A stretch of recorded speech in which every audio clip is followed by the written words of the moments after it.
네, 오늘 에베소서 강의 6번째 시간으로 창조하신 목적대로 쓰임받는 인생이라는 제목으로 하나님 말씀을 선포하도록 하겠습니다. 우리 하나님이 온 세상을 창조하셨습니다. 온 우주와 하늘과 해와 달, 또 땅과 바다와 거기에 사는 모든 아름다운 동식물들을 창조하셨어요. 유신 진화론자들의 주장과 같이 하나님 계시긴 하지만은 빅뱅이 있었고 우주의 산물들이 우연히 다 생겨났고 우리가 아메바에서 진화돼서 원숭이가 됐다가 인간이 됐다, 이런 것이 아닌 것입니다. 전능하신 하나님은 말씀으로 모든 만물을 창조하셨습니다. 그리고 마지막 날에는 누구를 창조하셨죠? 사람을 창조하셨어요. 그죠? 우리 사람을 창조하셨습니다. 그 사실에 대해서 오늘 사도 바울이 이렇게 언급하네요. 10절 상반에 보니까 우리는 그가 만드신 바라. 우리 하나님이, 그죠? 우리를 갖다가 만드셨다. 우리는 하나님 만드신 존귀한 존재들이다. 여러분, 이 사실을 알고 인정하는 것이 신앙의 출발입니다. 수많은 인간들이 질문합니다. 인간이란 대체 어떠한 존재인가? 인간은 무엇을 추구할 때 진정으로 행복할 수 있는가? 인간 내부를 들여다보니까 끊임없이 터져나오는 이 허무와 탄식과 이 외침의 실체는 과연 무엇인가? 뭘로 대체 채워야 이 허무가 메워지는가? 여러분, 이러한 그칠 줄 모르는 질문들의 끝에는 무엇이 있을까요? 마치 우리 묵상한 것처럼 사도 바울의 이 탄식처럼 이 사망의 몸에서 누가 나를 건져낼 수 있으랴? 그죠? 누가 나를 구원할 수 있을까? 그죠? 이 탄식이 들어있다라고 하는 겁니다. 그 모든 인간의 탄식과 갈증의 종지부를 찍는 문장이 바로 여기에 있네요. 우리는 하나님이 만드신 바라. 사람이 예수 그리스도의 복음을 받아들이고 나면 내 존재에 대한 답을 찾게 됩니다. 그 답의 시작이 바로 하나님이 나를 창조하셨다. 하나님이 나를 창세전부터 아시고 나를 창조하시고 나를 은혜로 불러주셨다라고 하는 진리인 것입니다. 그런데 이 사람은 다른 피조물들과 구분되는 중요한 특징이 있죠. 바로 사람은 하나님의 형상, 이마고 데이, 라틴어로, 그죠? 하나님의 형상대로 창조되었습니다. 자, 창세기 1장 26절에 보니까 이렇게 말해요. 하나님이 이르시되 우리의 형상을 따라. 하나님인데 왜 우리입니까? 삼위 하나님이 서로 대화하시는 거예요. 우리의 형상을 따라 우리의 모양대로 우리가 사람을 만들고 그들로 바다의 물고기와 하늘의 새와 가축과 온 땅과 땅에 기는 모든 것을 다스리게 하자. 하나님의 형상을 따라, 그죠? 삼위 하나님의 형상이 부여된 존재로, 여기서 이제 하나님의 형상대로 창조됐다라고 하는 것은 그냥 겉 형틀, 이게 아니라 하나님의 성품, 하나님의 특징, 하나님의 그 생각을 지닌 존재로 창조되었다라는 말입니다. 그래서 우리가 하나님의 형상대로 창조됐기 때문에 여러분, 다른 피조물들이 이게 가능한 존재가 아무것도 없습니다. 그죠? 우리가 인간들이 하나님의 형상대로 창조됐기 때문에 인간은 위로는 하나님을 이해하고 경배하고 그렇게 할 수 있고, 또 옆으로는 옆에 있는 사람들을 사랑하고 가정교회에서, 그죠? 교제하고 이해하고 용서하고 그렇게 할 수 있고, 또 아래로는 하나님이 창조하신 그 모든 피조 세계들을 다스릴 수 있는, 가꿀 수 있는 존재가 되었다라는 것입니다. 그러므로 예수 안에 있는 우리 그리스도인들의 삶에서 가장 중요한 것이 무엇일까요? 그것은 바로 이 땅 가운데 살아가면서 하나님이 지으신 목적대로 살아가는 것입니다. 나를 창조하신 그 하나님의 목적을 알고 그 하나님의 창조 목적을 이루어드리는 인생을 사는 거예요. 제가 종종 말씀드리지만 성경에 나오는 이 형통이라고 하는 개념도 하나님의 뜻과 계획이 이루어지는 것을 갖다가 형통이라 그럽니다. 세상 사람들은 내 마음대로 되고, 그죠? 무조건 세상적인 기준에서 성공하고 잘 되고 그걸 형통이라고 하지만 또 많은 사람들이 그렇게 기대할지도 모르겠어요. 하지만 그런 개념이 아닙니다. 창세기 39장에 나오는 요셉의 예를 봐도 알잖아요.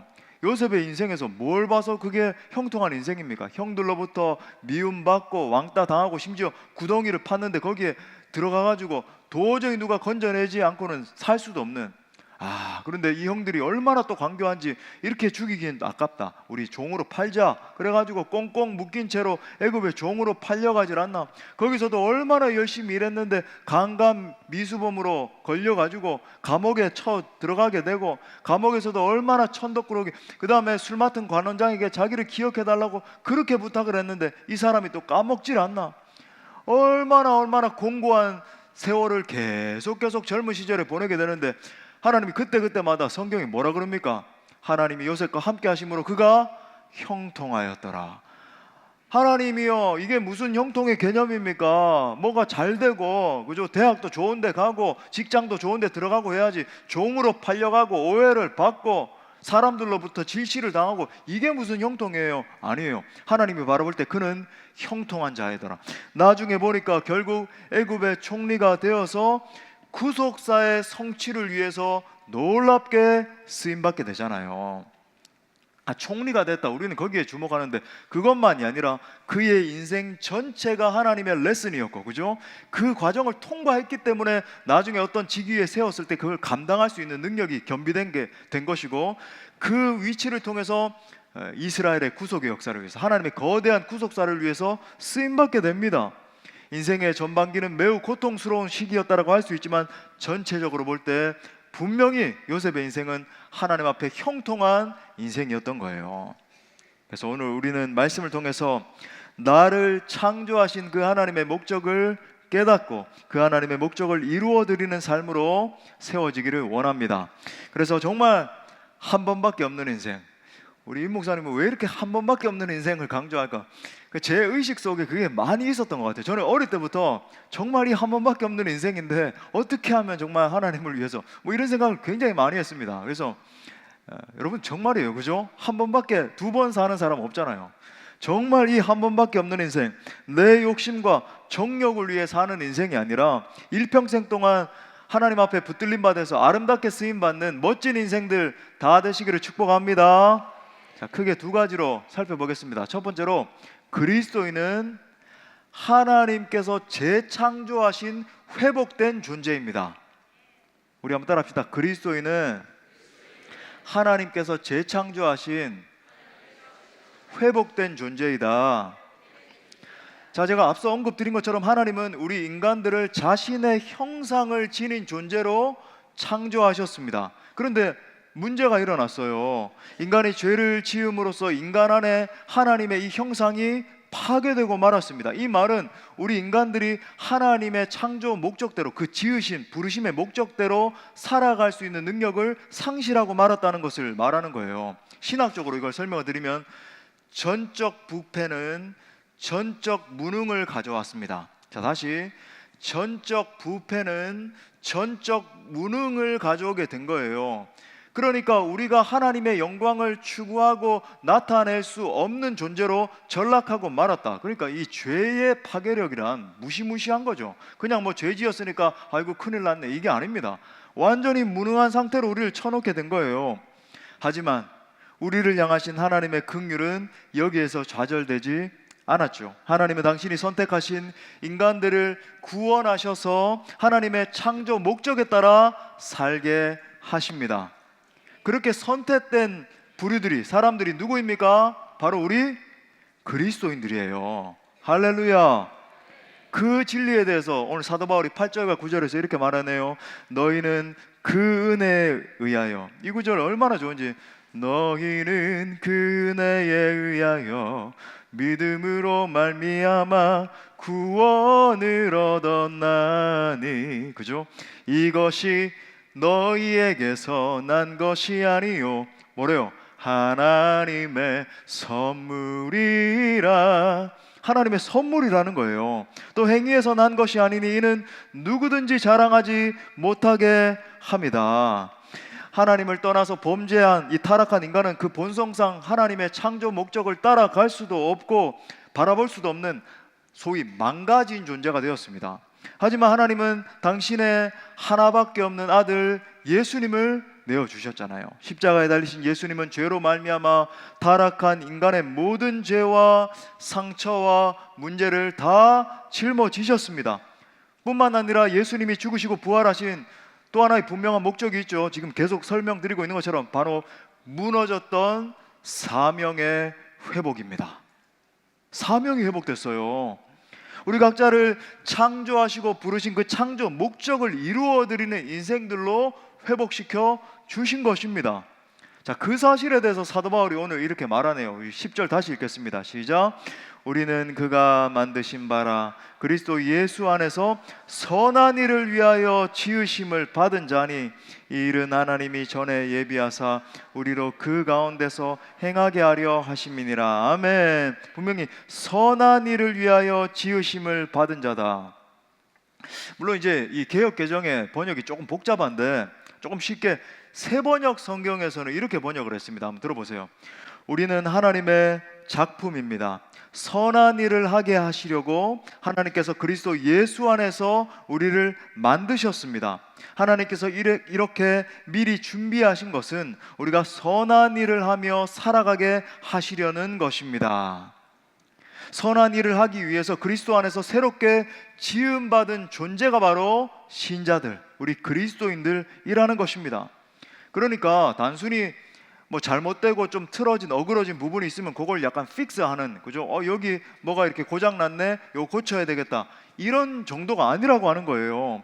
성경은 예수 그리스도께서 인간을 구원하신 사건이 재창조의 사건과 같은 것이다. Recreation, 그죠? 완전히 무너졌던 존재를 재창조한 것이라고 부를 수 있을 만큼 새로운 창조다라고 이야기를 하는 거예요. 그 진리에 대해서도 사도 바울이 우리 많이 선포하는 말씀이지만 고린도후서 5장 17절 또 다 같이 읽겠습니다. 시작. 그런즉 누구든지 그리스도 안에 있으면 새로운 피조물이라 이전 것은 지나갔으니 보라 새 것이 되었도다. 아멘. 새로운 피조물이다. New creation, 그죠? 완전히 새로운 창조물로 변화됐다는 것입니다. 거룩한 목적을 위한 새 창조가 이루어진 존재가 바로 우리라고 하는 거예요. 오늘 10절 말씀을 좀 더 쉽게 풀어 설명하면 이런 겁니다. 하나님께서 창세전에 우리를 선택하셨습니다. 우리 각자를 부르시고, 그죠? 정말 그 은혜로 말미암아 예수 믿게 하시고 의롭다 하시고 100% 은혜로 선물로 구원하셨어요. 그런데 구원받은 이후에 하나님께서 우리에게 원하시는 것이 한 가지 있다라고 말씀하네요. 그것이 뭡니까? 예수 그리스도 안에서 선한 일을 하는 존재로 창조했으니까, 재창조했으니까 그 일을 위해 살아야 된다. 구원받은 다음에, 그죠? 하나님이 보시기에 선한 일을 행하는 것이 중요하다라고 하는 겁니다. 내가 정말로 하나님의 엄청난 은총을 받은 자이니까 이제 뭐 잘됐다, 축복받고 내 삶 무조건 잘되고 내 마음대로 살다가 나중에 이제 죽으면 천국 가겠지, 이게 아니라, 그죠? 내 뜻대로 살던 삶을 청산하고 오직 하나님의 뜻대로 사는 삶을 살아야 한다는 것입니다.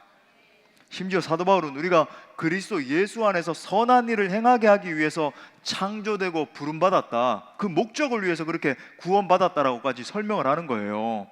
내 뜻이 아니라 하나님이 예정하신 목적을 추구하고 행하는 인생을 말하는 것입니다. 자, 그런 의미에서 우리가 성경을 통해서 알 수 있는 명확한 진리가 있는데, 확고한 진리예요. 하나님은 여기 있는 한 분 한 분 여러분을 향한 놀라운 계획을 가지고 계십니다. 한 명도 예외함이 없어요. 목사님, 아닙니다, 저는 뭔가 이렇게 좀 부족한 인생이고 저를 향한 목적은 없는 것 같습니다. 아니에요. 성경이 증언하는 것, 여러분 한 분 한 분을 향한 명확한 계획을 가지고 계십니다. 제자의 삶의 본질이라고 하는 것도 뭡니까? 하나님이 날 창조하신 그 계획, 목적을 깨달아 알고 그 계획을 이루면서 사는 삶이 제자의 삶이에요. 하나님이 창세전부터 나를 향한 계획을 가지고 계셨다. 나를 얼마나 존귀하게 창조하셨는가, 날 창조하신 그 목적대로 내가 살아가리라. 그 제자의 삶이다. 우리 예수님의 삶을 봐도 예수님은 하나님께서 당신을 이 땅 가운데 보내신 그 계획을 이루시는 삶을 살았다는 것을 우리가 알 수 있습니다. 요한복음 6장에 보면 예수님께서 이 땅에 오신 목적에 대해서 스스로 이렇게 선포하시네요. 6장 38절에 보니까 내가 하늘에서 내려온 것은 내 뜻을 행하려 함이 아니요 나를 보내신 이의 뜻을 행하려 함이니라. 아멘. 여러분, 이거보다 더 명확한 구절이 어디 있어요? 내가 하늘에서 내려온 목적이 이거라는 거죠, 그죠? 그러니까 예수님이 이 땅을 걸어가면서 사셨던 모든 삶, 모든 발걸음, 모든 언어와 모든 관계를 맺는 것, 제자들을 삼은 것, 모든 그 행동 양식은 하나님의 목적과 계획을 이루는 것이었습니다. 그렇기 때문에 마지막에 십자가에 달리셔서 인류를 향한 모든 구속을 이루시고 부활 승천하실 때까지 모든 하나님의 뜻을 다 이루신 거예요. 예수님처럼 하나님은 우리도 하나님의 목적을 이루는 삶을 살기를 원하십니다. 하나님이 그 완전하신 계획 속에 들어가서 우리 각자를 향한 그분의 뜻을 다 이루길 원하시는 거예요. 물론 그러한 삶을 살기 위해서는 사도 바울과 같이 많은 고난을 감내해야 될 수도 있습니다. 지금 사도 바울이 그냥 낭만적인 언어로 에베소서를 기록하고 있는 게 아니잖아요. 사역을 하는 가운데 얼마나 많은 폭력을 당하고, 그죠? 조롱과 핍박과 시련, 우리도 견뎌야 될 수 있어요.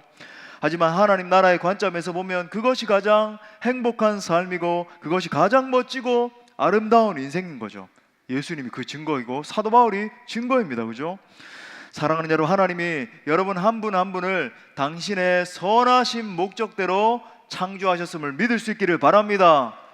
그 말을 다시 바꾸면 우리 중에 쓸모없는 인생은 아무도 없다는 거예요. 세상에 왜 태어났니? 왜 태어났니? 공부도 못하는 게 우리나라는 그저 1등부터 수십만 등까지 쫙 줄을 세워가지고 너는 2만 7천 등의 인생이야, 너는 20만 5천 등의 인생이야, 그런 분들 계시잖아요. 그런 게 아니라고 하는 겁니다. 우리를 바라보시면서 쓸모없는 인생은 없다, 존귀하게 창조하셨다. 그죠?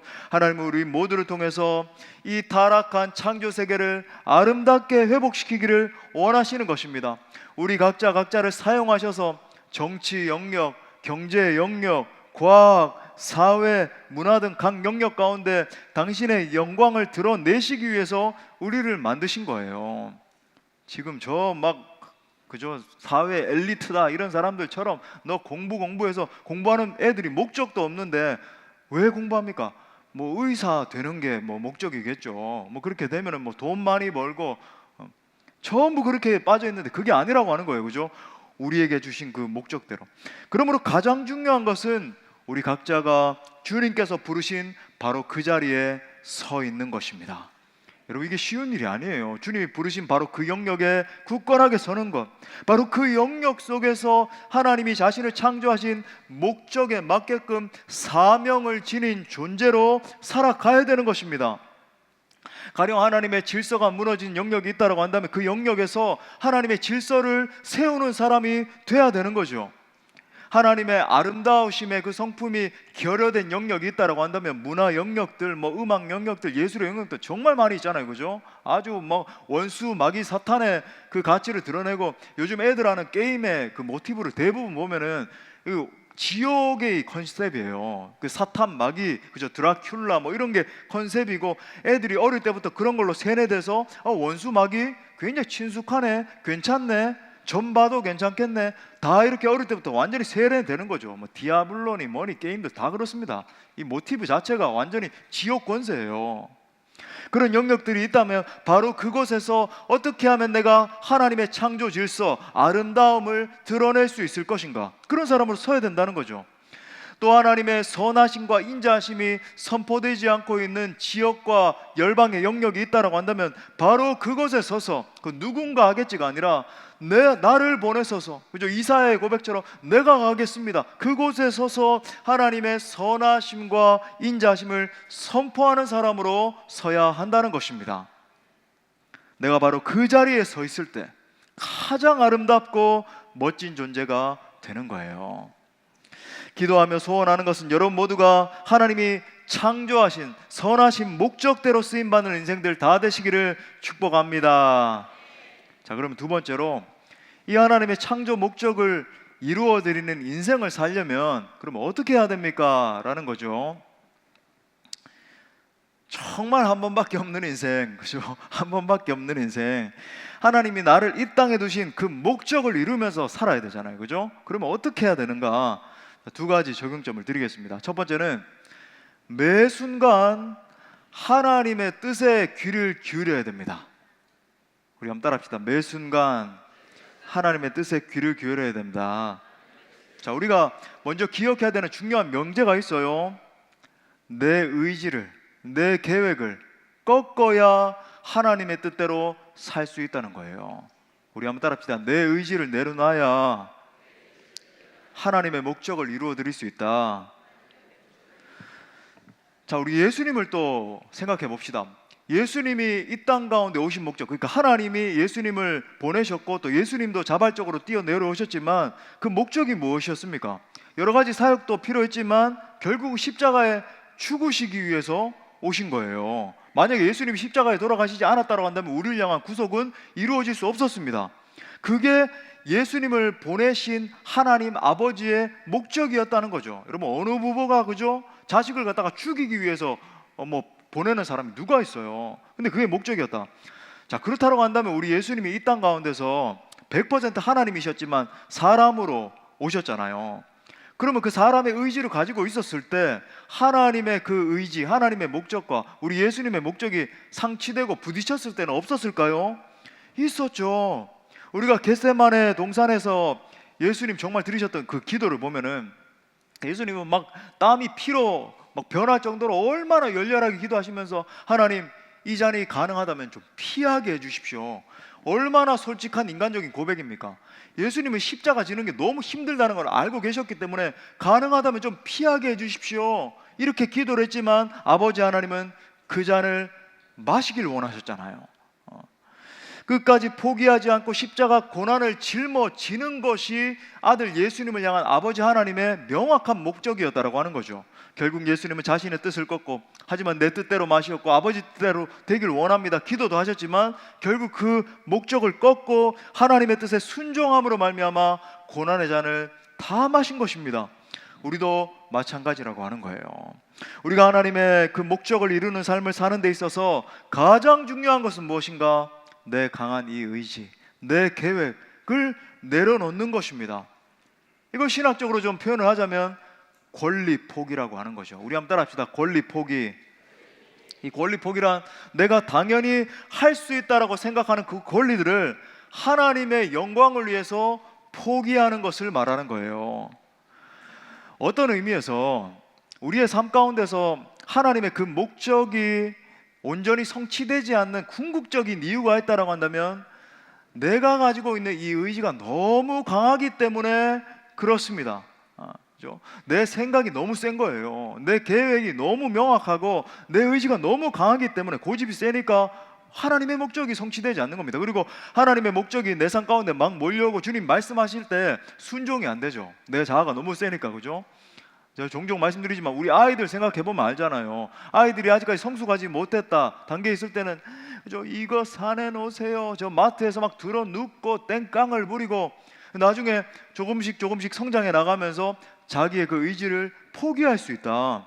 우리 신앙생활도 마찬가지라고 하는 것입니다. 우리가 신앙생활에서 정말로 하나님 앞에서 제자로서 점점 성숙하고 있다라고 하는 것의 표지가 무엇일까요? 내 의지가 무너지고, 그죠? 내 권리를 포기하고 하나님의 그 목적의 기쁨으로 순복할 수 있는 사람이 되는 것입니다.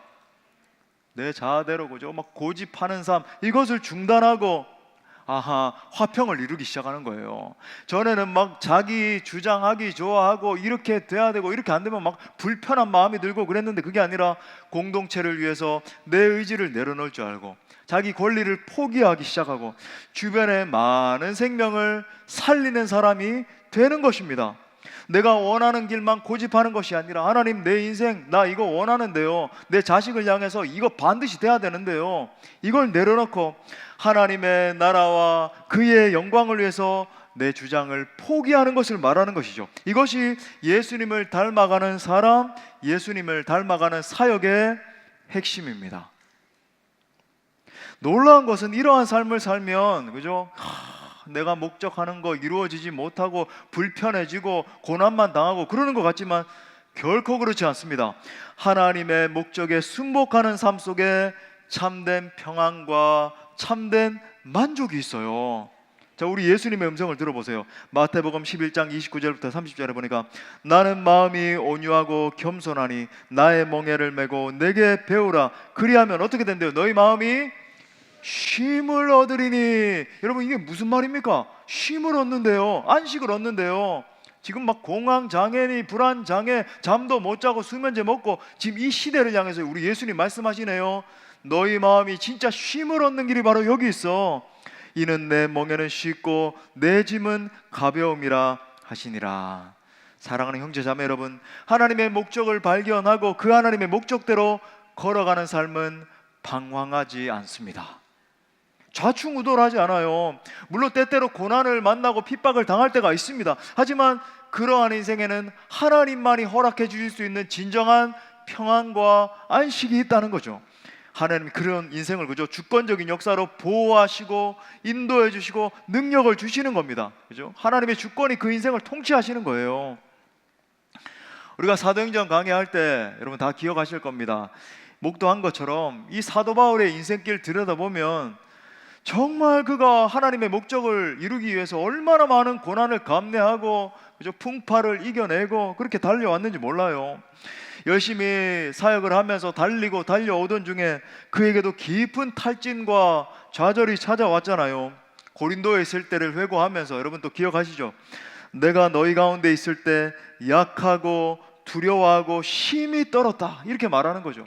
핍박이 얼마나 심하고 사역적인 스트레스가 얼마나 많았는지.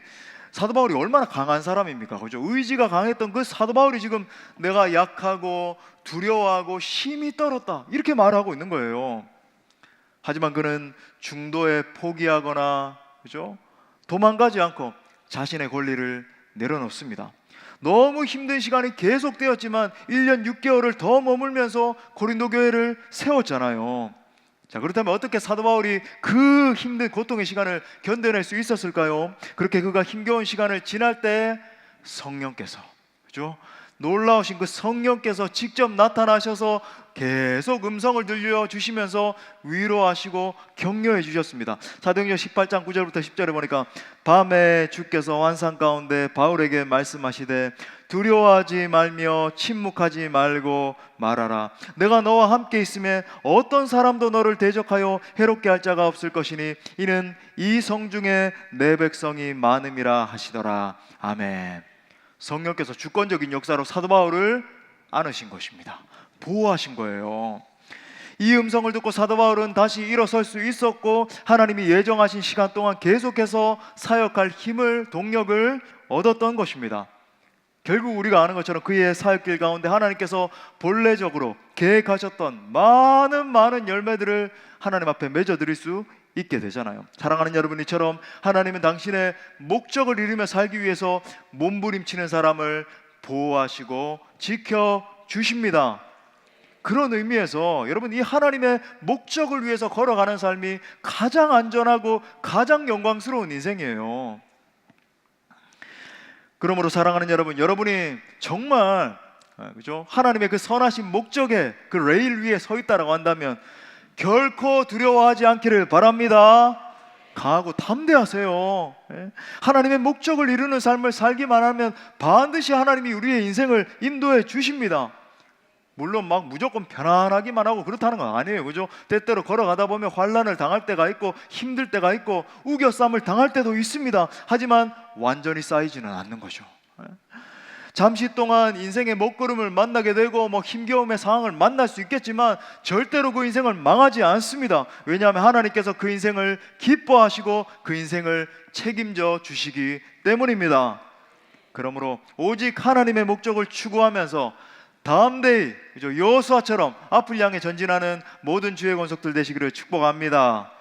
자, 두 번째는 나를 부르신 하나님의 창조 목적을 알고 그 목적을 따라가기 위해서는 하나님과의 친밀한 관계가 관건입니다.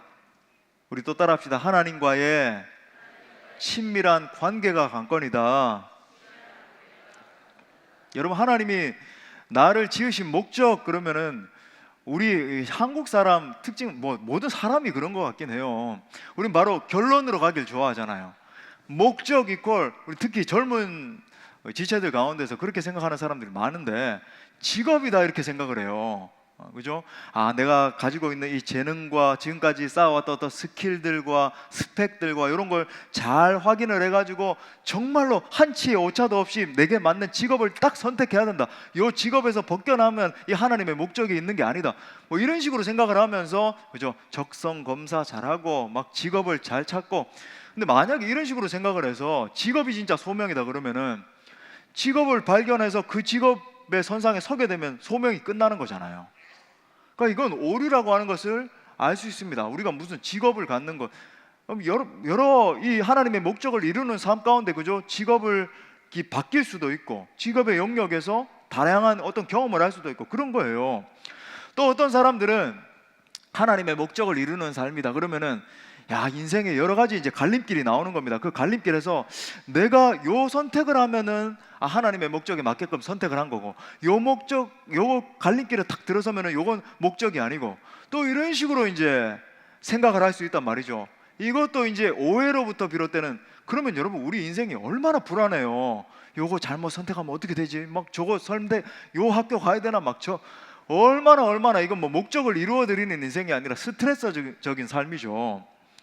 여러분, 성경이 말하는 하나님의 목적을 이루어 드리는 삶의 본질은 현재 내가 내 삶의 자리에서 하나님의 인도를 받고 있느냐 아니냐에 대한 문제인 것입니다.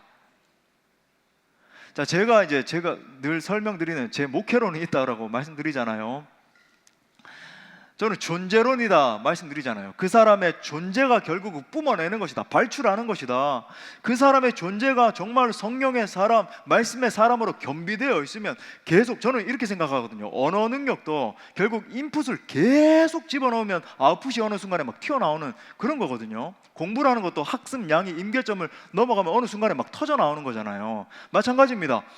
우리의 존재 가운데 하나님의 말씀이 채워지고 성령의 사람으로 내 존재가 겸비되면 터져 나오는 거예요. 그러니까 이 사람이, 성령의 사람이 뭐 찬양을 하든 인도를 하든 말씀을 전하든 뭐 관계를 맺든 신방을 뭘 하든 이 존재가 뿜어져 나와서 성도들은 아는 거죠. 아하, 그렇구나, 은혜를 받게 되고. 근데 아직까지 내 임계점이 넘지 못하고 차지하는 상태에서 뭔가를 하려고 하다 보니까 이게 힘든 거예요. 마찬가지라고 하는 겁니다. 내가 성령의 사람으로 겸비되어 있는가, 내 존재가 하나님의 인도를 받을 만큼, 그죠? 말씀의 사람, 기도의 사람, 성령의 사람이 되어 있는가가 관건이라고 하는 것입니다. 우리 예수님 말씀하셨잖아요. 나는 포도나무요 너희는 가지다. 여러분, 이거보다 더 쉬운 비유가 어디 있겠어요? 이 가지가 포도나무에 붙어 있을 때, 연결되어 있을 때 포도나무로부터 생명수가 공급되고 영양분이 공급돼서 가지로부터 많은 열매를 맺을 수 있게 된다. 이것은 네가 뭔가를 막 열매를 자아내려고 하고 억지로 만들어내려고 하고 그러다 보니까 힘든 거거든요. 그게 아니야. 나와의 깊은 친밀한 사귐의 관계 가운데 있을 때 자연스럽게 열매 맺는 삶이 되는 것이야 우리 주님이 가르쳐 주신 거죠. 할렐루야. 예수 그리스도께서 내 모든 삶의 실제 왕으로 좌정해 계시고 온전히 그 주님의 통치를 받기 시작하면 내 삶을 통해서 하나님의 영광이 드러나게 되는 거예요. 뿜어져 나오게 되는 겁니다. 그죠? 그러니까 이 하나님의 인도하심에 대해서 생각을 할 때 늘 우리가 생각해야 되는 것은, 우리는 이렇게 생각해요. 하나님이 인도하심 그러면은 뭔가 갑자기 청사진이 쫙 나타나가지고, 그죠? 내 청사진이 이렇게 있으니까 이렇게 준비돼서 이 청사진을 이루어야지. 그런 경우는 하나도 없습니다. 아니, 목사님, 성경 뭐 선지자들 보면은 미리 알려주셨잖아요. 선지자들에게, 예언자들에게 미리 알려주신 것은 예수 그리스도에 대한 구속 역사를 미리 알려주신 것이지, 한 번도 그들의 인생을 너 인생 이렇게 전체적으로 살게 될 테니까 너는 반드시 요렇게 스텝 따라가, 이렇게 한 적 없습니다. 여러분, 하나님의 인도하심은 영어로 말하자면 스텝 바이 스텝이에요. 내가 인생의 한 단계에서 하나님의 인도 따라가면 그 다음 단계에서 나를 또 겸비시켜 주시고, 그걸 잘 통과한 다음에, 그죠? 테스트를 통과하면 하나님이 더 넓은 지경으로 인도해 주시고, 한 걸음 한 걸음 우리 찬양하는 것처럼 그렇게 나가는 것이지, 한 걸음, 10걸음, 100걸음 그렇게 가는 게 아니라고 하는 것입니다. 자, 그렇게 하나님의 뜻 안에 있는 인생을 향해서 우리 예수님 놀라운 말씀을 하세요. 요한복음 15장 7절에 보니까 우리 같이 이 말씀도 읽을까요? 시작. 너희가 내 안에 거하고 내 말이 너희 안에 거하면 구하라. 그리하면 이루리라. 아멘. 내가 정말 내 안에 있고 또 내 말씀대로 살아가면 무엇이든지 원하는 대로 기도하면 응답된다는 거예요. 이야, 원하는 대로 기도하면 다 응답된다고? 또 이런 건 아닙니다. 제가 항상 또 오해할까 봐 내 욕심, 그죠? 내 막 생각하는 거 무조건 다 이루어진다, 그 말씀이 아니고, 내가 하나님과의 친밀한 관계 가운데 있으니까, 내 존재가 성령의 사람이 되어 있으니까 이 사람의 마음과 의지는 이미 하나님의 목적과 계획 가운데 서 있는 거예요. 그러니까 이 사람이 기도하는 것이, 이 사람이 선포하는 것이 하나님의 목적과 상치되는 게 아니라 연결되어 있는 것입니다. 그러니까 하나님의 그 의지를 선포할 때, 기도할 때 이루어지게 되는 것이다, 이렇게 말씀하는 거예요. 사도 바울은 이것을 갖다가 다른 언어로 우리가 묵상했습니다, 그죠? 얼마 전에 로마서 8장에 보니까 하나님의 영으로 인도함을 받는 사람이 하나님의 사람의 특징이다, 그러면서 사도 바울이 결정적인 이야기를 해요. 우리는 종의 영을 받은 것이 아니고 성령 받은 것에 대해서 양자의 영을 받았다, 아들의 영을 받았다. 무슨 말입니까? 우리는 영적으로 자유자들이 됐다는 것입니다. 저 세상 무당들처럼, 그죠?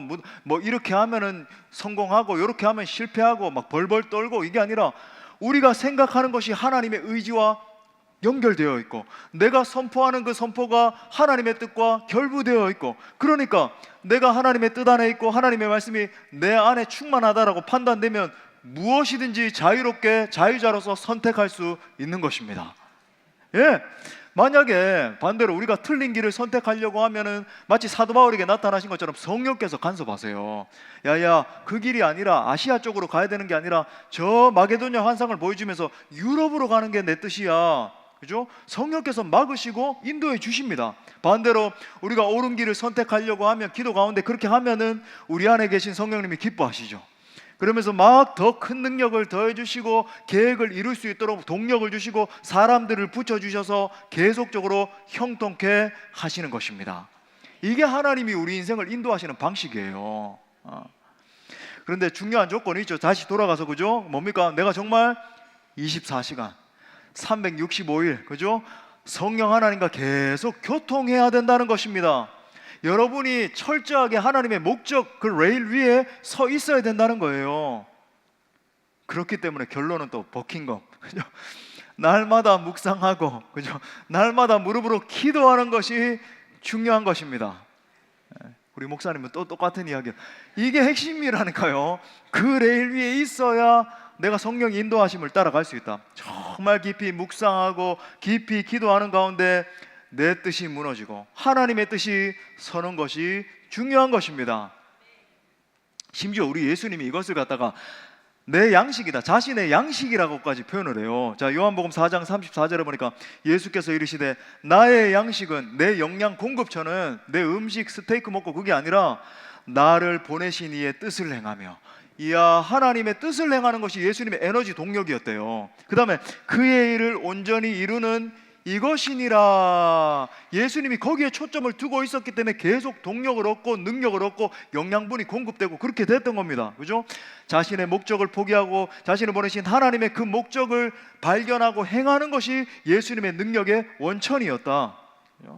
십자가를 이루신 거죠. 자, 그런 의미에서 사랑하는 형제 자매 여러분, 우리 모두는 반드시 잘 될 수밖에 없는 인생들인 줄 믿습니다.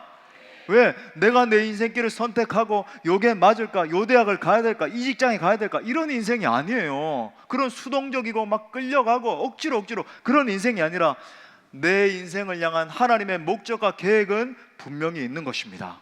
하나님이 인도하시는 거예요. 예?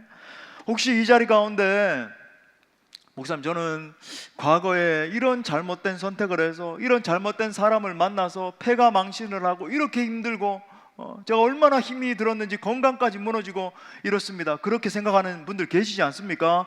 여러분 기억하세요. 여러분을 붙들고 계신 그 하나님은 전능하신 하나님이십니다. 여러분의 인생 일거수일투족을 다 보고 계시고, 그죠? 여러분을 반드시 인도하세요. 여러분의 나의 인생은 무너졌습니다, 나는 실패했습니다, 아니요. 기도하면서 하나님 앞에 서면 그 모든 상황까지도 다 바꾸실 수 있는 능력의 하나님이세요. 중요한 것은 뭡니까? 내가 이 자리에서 이제 회개하기 시작하는 거죠. 철저히 회개하고 내 과거에 잘못했던 거, 내 의지대로 살았던 거 회개하고 지금부터 정말 예수 그리스도께 복종하는 삶을 살기로 결정하는 것입니다. 그때부터 하나님의 주권이 나를 다스리기 시작할 때 그 주권 가운데 진정으로 안식하는 삶을 살게 되는 거예요. 고통이 찾아오고 막 건강에 어려움도 겪고 그럴 수 있거든요. 예? 하지만은 내적인 즐거움은 그치지 않는 거예요. 그죠? 때로는 우겨쌈을 당할 수 있어도 내 안에서 막 펑펑펑 솟아서 나오는 성령께서 주시는 그 평강은 빼앗아갈 수 없는 것입니다. 하나님의 인도하심을 경험하게 돼서 진정한 평강과 만족을 선물로 얻게 되는 거죠. 그러므로 사랑하는 여러분, 기억하십시오. 성령 안에 있는 우리는 어느 길을 걸어가더라도 결국 잘 될 수밖에 없는 인생들인 줄 믿습니다. 이것이 믿음이에요. 우리 한번 자신의 가슴에 오른손을 얹고 한번 선포합시다. 나는 하나님의 뜻 안에 있습니다. 나는 하나님의 목적과 계획 안에 있습니다. 그러므로 나는 반드시 잘 될 것입니다. 믿을 수 있기를 바랍니다. 철저하게 여러분의 뜻과 계획을 내려놓으시고 하나님의 목적과 계획에 쓰임받는 인생들 되시기를 축복합니다. 말씀 마무리하겠습니다. 미국의 존경받는 목회자인 조지 트루엔 목사님이 이렇게 말했습니다. 최고의 지식이 있다면 그것은 하나님의 목적을 아는 것입니다. 그리고 가장 위대한 성취가 있다면 그것은 나를 창조하신 하나님의 목적에 맞게 쓰임받는 인생입니다. 그러므로 여러분 각자의 인생을 향한 하나님의 목적을 발견하시고 그 목적대로 쓰임받을 수 있기를 바랍니다. 그것이 여러분 진짜 가치 있고 승리하는 비결이에요. 제가 우리 기존의 성도들에게는 종종 말씀드렸지만은 우리 못 들은 지체들도 있는 것 같아요. 그죠? 제가 이제 미국에서 이제 유학 생활을 하면서 잘 먹고 잘 살고 사역도 열심히 하고 공부도 잘하고 있었습니다. 제가 이제 모시고 있던 우리 여기 종종 오셨던 우리 김궁호 목사님 사역을 하실 때 인정도 받고 사랑받고 뭐 영주권 받고 거기서 잘 지낼 수 있는 환경에 있었어요. 근데 왜 이 한국으로 오게 됐는가? 하나님의 목적이, 분명한 목적이 바로 여기에 있구나라는 것을 깨닫게 됐기 때문입니다. 뭐 무슨 모든 스토리를 다 뭐 응답받은 과정 이런 걸 언급할 수 없지만 우리 공동체가 여러 가지 참 심란하고 어려운 상황 가운데 있을 때 아직까지 제가 우리 수원 동부교회에 대해서 구체적으로 잘 알지도 못하는 그때 사도행전 8장을 묵상하고 있었어요. 저도 이제 생명의 삶을 그때도 늘 저는 평생에 그렇게 묵상을 하고 있었거든요. 제 골방에서 사도행전 8장 대목이었습니다. 그때가 이제 8월 달이었어요. 우리 공동체에 바로 그 상황이 있었던 그 시점입니다.